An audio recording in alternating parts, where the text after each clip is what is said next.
Hello everyone, welcome to cricketworld.com. We are back again with our daily match insights videos, and we're going to be looking at the big finale of the ICC Women's Cricket World Cup to be played now between India and South Africa. Quite unexpected, the outcome in the end, because England and Australia were supposed to be the much more fancied sides to make it to the final. As always, I've got my friend and colleague Nikhil Narayan to look ahead to the final. Nikhil, starting off first, South Africa. You have the scenario where South Africa made it to the T20 World Cup final last year, and they made it to the ODI World Cup final this year.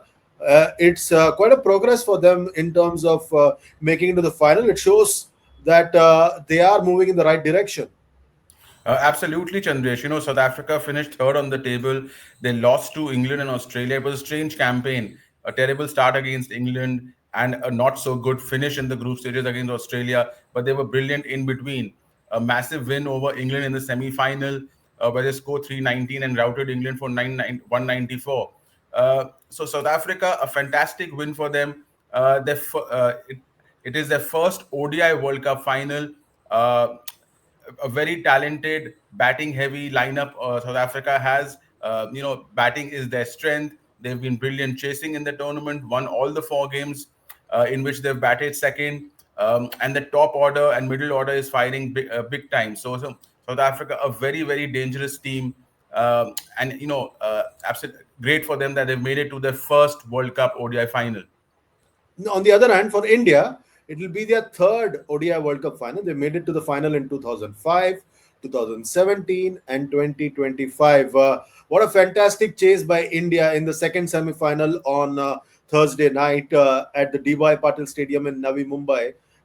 It was something that brought the entire country together. I felt like the entire nation's imagination was captured by the chase against Australia. Absolutely, Chandresh. What a stunning performance by India. Uh, the greatest chase in women's ODI history, the highest chase in women's ODI history. Australia had chased down, remember, 330 against India in the group stages. India broke their record in a high pressure, high octane semi final in front of a packed capacity crowd at the DY Patil Stadium in Navi Mumbai. India had never chased actually a 200 plus target in a World Cup. So to chase, a score of 330 plus against one of the greatest teams of all time in a World Cup semi-final. Hats off to India. Brilliant, brilliant performance. Jemima Rodriguez stunning 127 or 134 deliveries. A splendid 89 by captain Harmanpreet Kaur. For me, the turning point of that incredible encounter, Chandresh, was when Alisa Healy, the great Alisa Healy, Australian captain, dropped Jemima Rodriguez when Rodriguez was on 82. India at that stage were 206 for two, and her departure would have uh, you know created some panic in the Indian dressing room. She was again dropped actually when India were on 284 and Rodriguez was on 106. Australia, put on 338. They thought they had batted India out of the contest. A brilliant 100 by Phoebe Litchfield and Elise Perry, 77, 88 balls. In India were just incredible in the chase. The great thing about the chase was they never let the required run rate, to rise above 8.5. They even if they lost a couple of wickets, lost Smriti Mandhana, at the end of the power play, they did not let the required run rate rise. Jemima Rodriguez took calculated risk, got the boundaries, and Harmanpreet Kaur, got into the act. And it was just, absolutely a brilliant partnership between them of 167 or 156 balls, which set the foundation for a fantastic chase, which was then finished by Deepti Sharma and Richa Ghosh's cameos, along with the unbeaten 100 by Rodriguez Chandresh. Okay, now the semi-final is done and dusted. Now looking ahead to the final, going to be played at the same venue where India beat Australia in the second semi-final on Thursday night. This final is going to be on Sunday. How do you look at this final? Let's look at two key players to watch out for from either side. Quick, if you can just help pick two key players.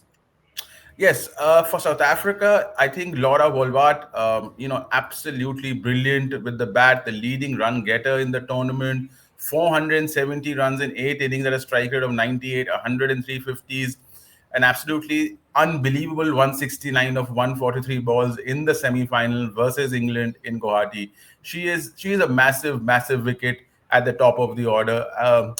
And then Marizanne Kapp, the great all-rounder Marizanne Kapp, world-class player, joint highest wicket taker for South Africa this season, Chandresh, with 12 wickets, average of 15, very restrictive economy of 3.8. Also, a very dangerous middle order batter, scored 204 runs, striking at 104, scored 42 of 33, and she also took the fifer against England in the semi-final. So Marizanne Kapp, watch out for her. She's a big match player and a very dangerous player.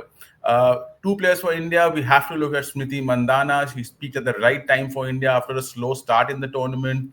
Second highest scorer in this World Cup, 389 runs, striking at 102.5 with a ton and 250s. Absolutely sensational 109 versus New Zealand in what was a virtual quarterfinal. 88 of 94 versus England, 80 of 66 versus Australia. She provides the impetus in the power play. So a big player for India, Smriti Mandhana. And then I'm looking at Deepti Sharma, the bowling all-rounder, joint highest wicket taker in the tournament with 17 dismissals, 4 for 51 versus England. Very useful, hard-hitting, lower order batter, 50 versus England. And a cameo in the semi-final versus Australia. So Deepti Sharma, I think, is going to be key for India with the ball and also with the bat coming down in the lower middle order. And if you were to pick two key battles, what would they be that could define this final?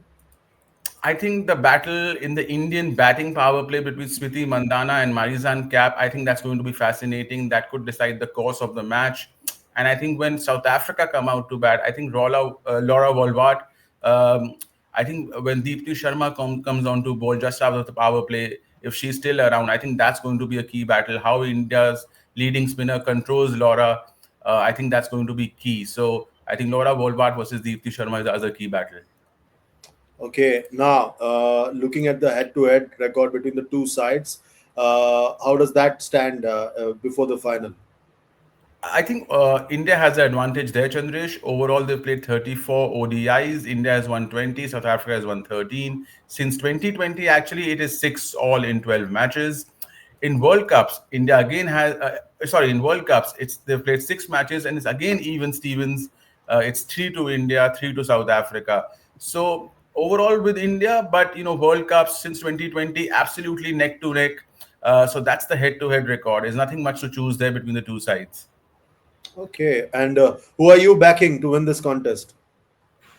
I think Chandresh, India, with that incredible win against Australia in the semi-final, start marginal favorites. They have the home crowd supporting them.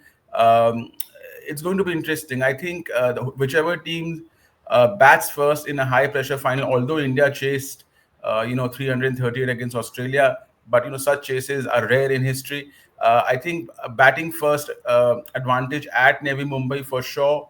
The venue has already seen 330 plus total. So I think it's going to be a reasonably high scoring encounter. And also, India has a better spin bowling unit than South Africa. So I think, and the venue at DY Patil favors spinners more than pacers. So I think there India has the advantage. So overall, I would say, 60% chance for India to win and create history. Actually, if they do win, Chandresh, it's almost like a 1983 World Cup moment in women's cricket. So I think India 60%, South Africa 40%, but a humdinger of a contest on the cards.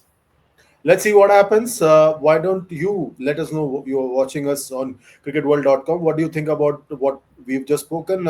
Remember, you can like, share, subscribe, and comment on all our videos and be part of the conversation. That's it for now. We'll be back with a review, hopefully, of the final and look ahead to all the contests that are happening in the world of cricket. Take good care of yourselves. It's goodbye and God bless from both Nikhil and myself.